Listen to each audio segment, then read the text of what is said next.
People join on social dating and social connecting to ruin the experience for other people. And those are the types of people who do no good for the rest of us, other than teach us that there are terrible people out there. There are great people out there fighting the good fight on TikTok, which is not all about like forms of memes and things like that, which are just deemed as brain rot. There are active video brain rot things too, where they trick you, they put AI, they're artificial intelligence. It's just a dumb video that doesn't lead anywhere. They lure you in, you get frustrated in the comments. You guys know what I'm talking about. They make up fake games, make up fake content, make up fake news. Doesn't matter which. Fake news is not a term that is owned by Donald Trump presidency or MAGA, and it should not be thrown around lightly.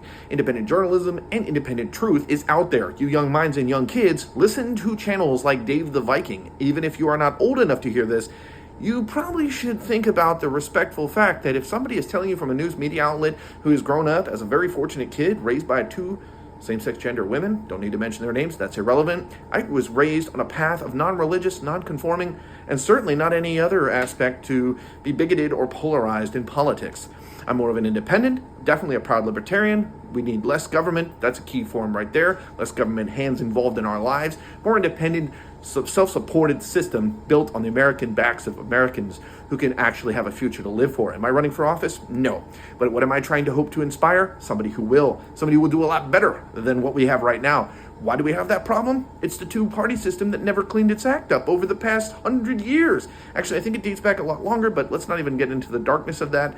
The key factor is it's always been about pitting each other against each other. Has it ever been thinking about the children, the present struggle of the kids, or about the pockets that line our politicians? Not every politician's bad. Not every police officer's bad.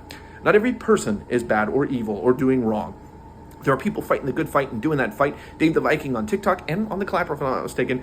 The Villains Guild and many other groups out there. Brian Tyler Cohen is a lawyer with his group on YouTube. And larger than that, the Brian Tyler Cohen, who's fighting that fight. Anyway, the main point of what I'm saying is when you see my videos uploaded with these contents of these women and the things they've said to me, it's because I'm putting my social life out there as an independent reporter who only provides commentary. Nothing is violated in the privacy factor because this is all public information. And it's so sad to see people who'd rather live their lives with hate and shame and and be disrespectful, gaslight, show narcissism, hate speech, whatever you want to talk about. Idolizing a rich billionaire who doesn't even know half these people that exist that love him to death and idolize him. There are women that are around my age and younger that idolize Trump. It is shocking, but they exist. Now, am I really that shocked? Not really, but it's shocking to some, so I'm just putting that buffer in there for you guys. Now, Mcluvin News, remember this, without the present, there is no future. For our kids forever and always. Fight for it. Be your ears, be your eyes, no matter if you can hear or see or speak it. Be it out there, speak it, feel it, do it. For the kids. Without the present, there's no future.